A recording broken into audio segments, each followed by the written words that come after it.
রাধারানীকে কেন রাই কলঙ্কিনী বলা হয়?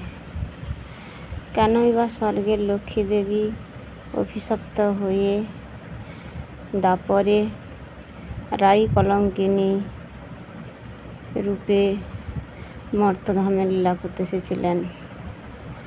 কী কারণ ছিল?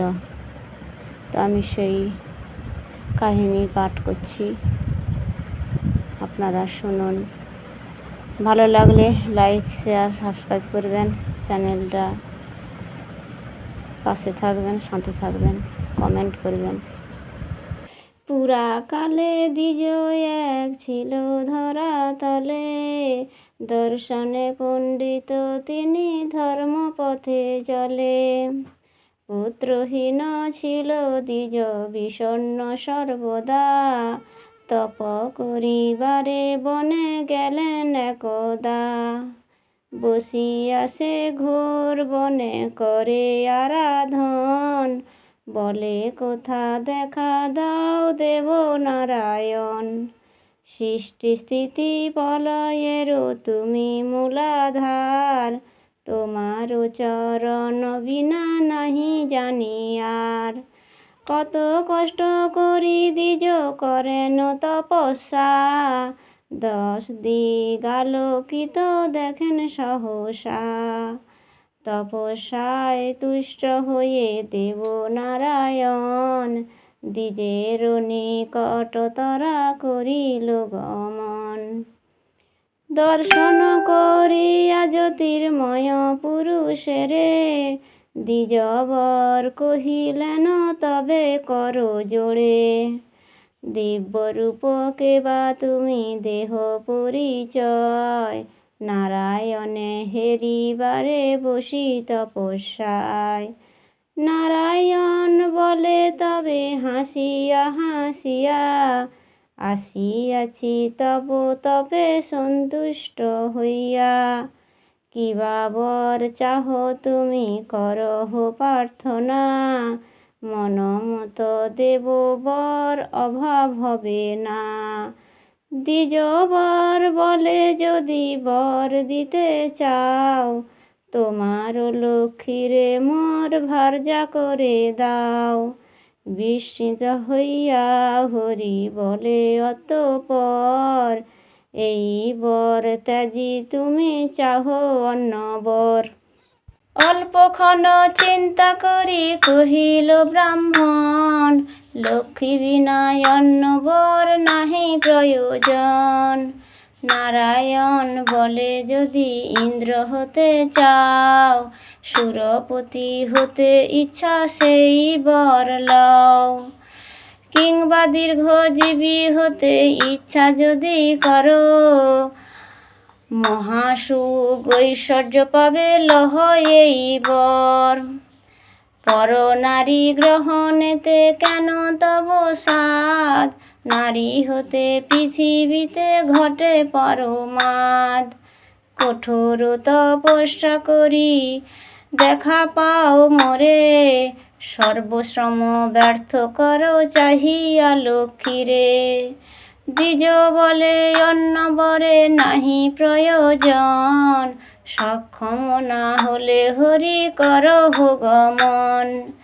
নিরুপায় হয়ে হরি প্রস্থান করিল, পুনঃহেতা দ্বিজ বর তপ আরম্ভিল। বলে দেব নারায়ণ অখিলের পতি, অধম ব্রাহ্মণে কৃপা কর হে সম্পত্তি। জপিতে জপিতে নাম মাসগত হয়, ঊর্ধ্বপদে হেট মুণ্ডে তপস্যা করয়। দেব অন্তর্যামী তবে অন্তরে জানিল, বর দিতে ব্রাহ্মণের নিকটে আসিল। পুনরায় দ্বিজ বর চাহিল লক্ষ্মীরে, বর নাহি দানি বিষ্ণু গেল তিনি ফিরে।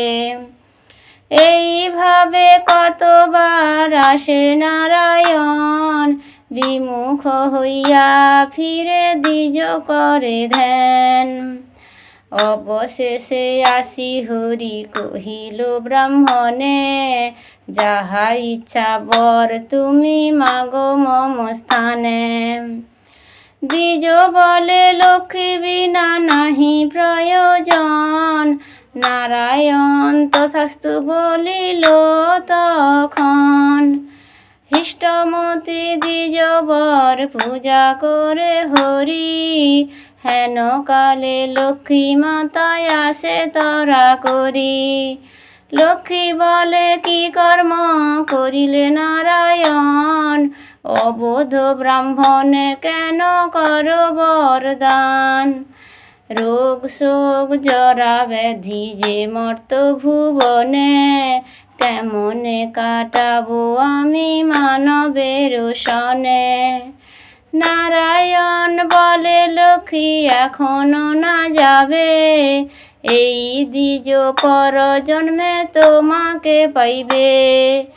গোকুলে গোপের গৃহে লইবে জনম, রাজা হয়ে তোমাকে সে করিবে গ্রহণ। ক্রোধে লক্ষ্মী তিরস্কার করিল ব্রাহ্মণে, ক্ষোভে দুঃখে দ্বিজ বর কহে নারায়ণে। আপনি দিলেন বর লক্ষ্মী নারী জাতি, কি কারণে ক্ষোভ তিনি করেন সম্পত্তি। শুনিয়া দ্বিজের বাক্য লক্ষ্মী দেবী কয়, পর জন্মে নপুংসক হইবে নিশ্চয়। ধরা পরে তব ঘরে মোর যাওয়া হবে, কদাচ আমারে স্পর্শ করিতে নারিবে। এত যদি কহিলেন সমুদ্র নন্দিনী, ক্রোধে অগ্নিমূর্তি দ্বিজ হলেন তখনি। দ্বিজ বলে নপুংসক হইব যখন, ব্রজেতে কলঙ্ক তব রটিবে তখন। কলঙ্কিনী রাই নামে হবে পরিচিতি, এত বলি দ্বিজ বর চলে শীঘ্র গতি। ব্রাহ্মণের শাপ শুনি লক্ষ্মী দেবী কন, কিভাবে কলঙ্ক যাবে কহ নারায়ণ। নারায়ণ বলে তাতে নাহি কর শোক, তোমার লাগিয়াই আমি যাব মর্তলোক। কলঙ্ক হইবে যত করিব মোচন, কমল কুসুম গর্ভে হইবে জনম। গোকুলে যশোদা গৃহে হইব উদয়, দেবগণ মম সাথে যাবে সুনিশ্চয়। ক্ষোভ নাহি কর প্রিয়ে করো অবধান, অবিলম্বে মর্তপুরে করহ পয়ান। শুনিয়া সকল কথা লক্ষ্মী দেবী ভাবে, কেন বৃথা মর্তভূমে যেতে মোর হবে। অবোধ ব্রাহ্মণ কেন তপস্যা করিল, কার প্রলোভনে পড়ি মোরে বর নিল। সেই মূর্খ ব্রাহ্মণের শুনিয়া প্রার্থনা, বর দিল নারায়ণ কিছু ভাবিল না। ত্রিজগতের পতি যিনি দেব নারায়ণ, এহেন কুবুদ্ধি তার ঘটে কি কারণ। জ্ঞানদাতা হয়ে তিনি জ্ঞানহীনা হলো, তার প্রতিকূল শাস্তি মোরে উপজিল। ক্রোধমূর্তি হন দেবী নারায়ণ প্রতি, সান্ত্বনা দানিল তবে আসি বিশ্বপতি। শ্রীহরি কহিল দেবী কেন অভিমান, ধরায় তোমার সাথে করিব পয়ান। সর্বদাই তব সহ করিব বিহার, ইহাতে কিসের ক্ষোভ বল দেবী আর। নপুংসগায়ান তুমি তাহার ঘরণী, কৃষ্ণ সহ রবে সদা যেন রাধারানী। ক্ষোভ অভিমান তুমি তেজ বরাননে, ধরণী মাঝারে প্রিয়ে যাইব দুজনে। কংসাদি বধ করি করি যাব কারাগার, বসুদেব দৈব কিরে করিব উদ্ধার। মর্তভূমে কত লীলা করিব দুজনে, কত সখী মিলি তুমি রবে বৃন্দাবনে।